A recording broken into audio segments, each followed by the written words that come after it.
By 2008 crash, it was back to 15. Part of this has to do with the way market perceives the risk of the stock. These days, stock market participants are a lot more willing to take risk. When we cover chapters 10 and 11, we're going to actually talk about the overall market risk premium concept. So 34 now is not as scary as the 34 in 1929, but it's still too high. I mean, I kind of do a forward adjusted version of it, Shiller P ratio sometime.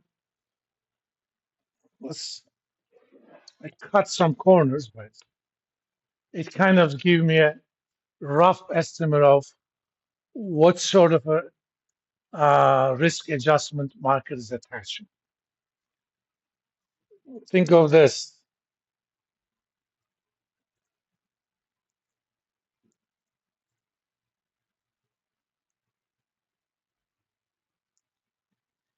It's basically the current price divided by E bar 10. Okay. Again, we're doing this on an inflation adjusted basis. Suppose we took a page from our dividend growth model and we said,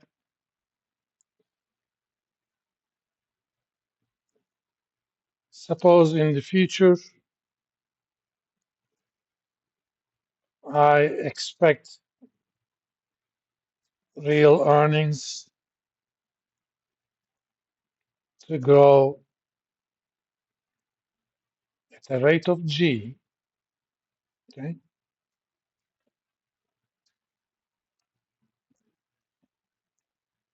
compared to the past.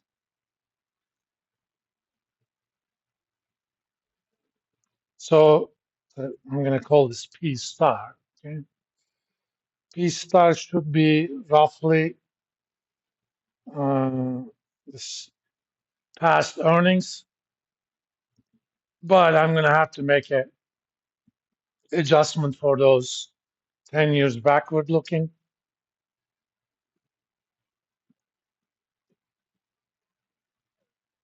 The average of years from 1 to 10 is 5.5. And I'm going to divide this by R minus G. Okay. Here, R is a real interest rate. Okay.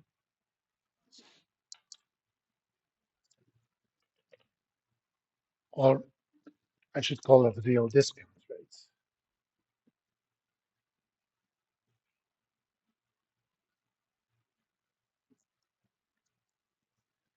I can write this R as the risk-free rate in real terms. You know, the real interest rate that we pay on things like treasuries, plus a risk premium. I'm going to call that MRP, market risk premium. Now, in long term, again, this is kind of cutting corners just to come up with a summary number. During the first year of this class, we talked about a justification for existence of an interest rate, right? A moral justification. When you lend me money, you give up any chance to do something with it. In overall economy, uh, what you're giving up is potential growth you can achieve if you use that money yourself. That means in the long run, at least in the equilibrium, in a macroeconomic sense, we should not expect too much of a difference between the risk-free rate and the growth rate, because risk-free rate is basically compensation for the uh, growth opportunities I give up by lending you money. So in the long run,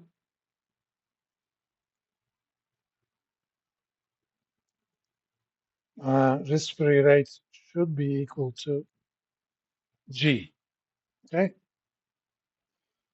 that means my P star is going to be E10, 1 plus G, 5.5, and market risk premium. Okay, if I solve for market risk premium, and that's going to be,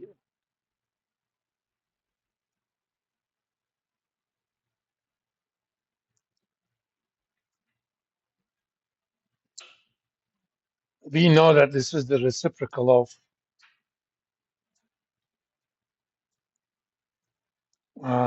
Shiller P. So if in the long run G is about 2.5%, that's almost consensus forecast of economists for long-term real growth of U.S. economy. And let's say Shiller P is 34. Okay, let's calculate this number. So that's 1 over 34 times 1.025 raised to the power 5.5. Let me do it in my phone.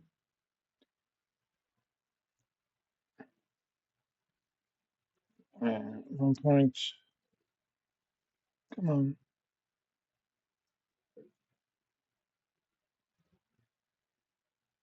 And this iOS 18 is throwing me off.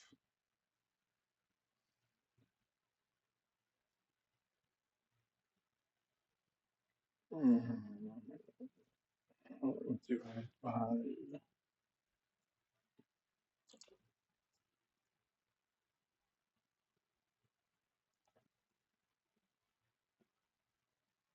I know I'm taking kind of a shortcut, but it says as far as the market is concerned, the risk that they're willing to take is 3.5, about 3.5%. That number is actually very low. You know why I know it's low? I'm going to compare that number to the perceived risk of another very risky investment. As you know, bonds have ratings, right? We have AAAs, we have, investment rating, we have junk bond ratings. If you, where's my keyboard?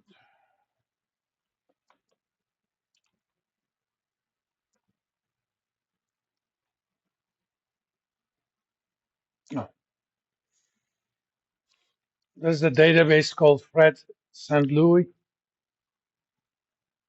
It's basically, Fred is short for Federal Reserve Economic Database. In fact, you can find all sorts of national accounts, exchange rates, historical interest rates. But I want to look into spreads of uh,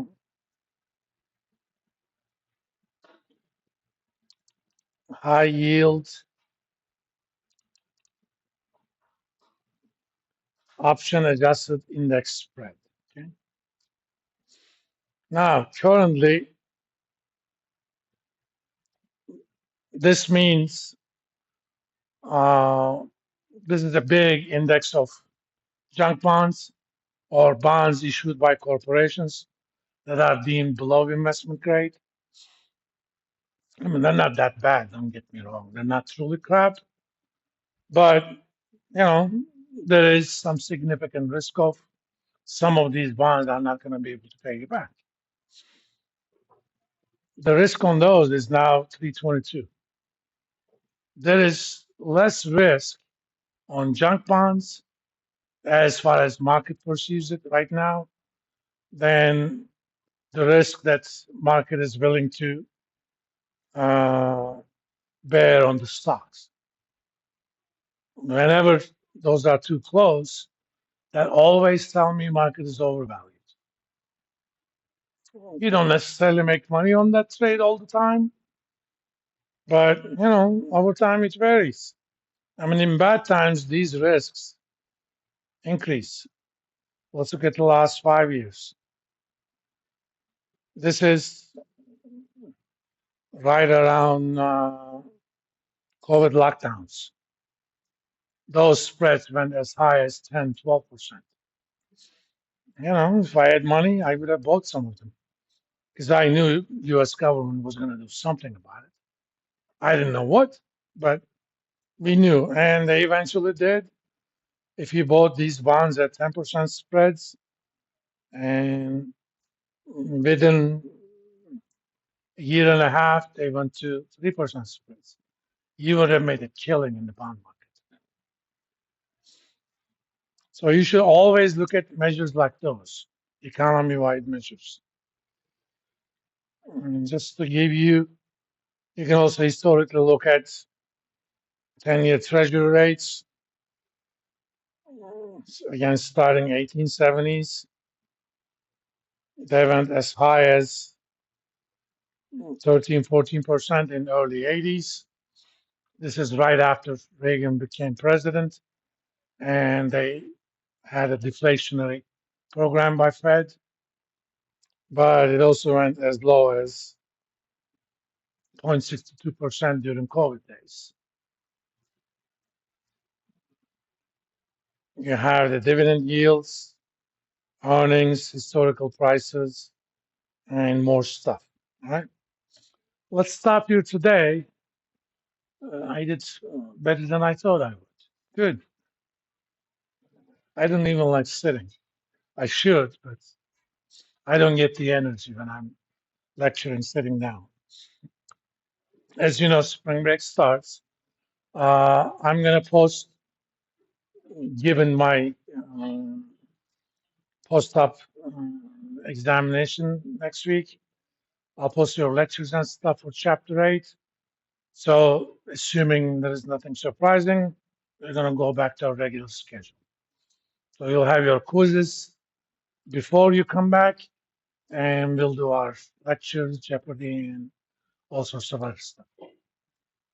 God willing, or divine programmer willing. I just have a different name for it. I'll see you guys.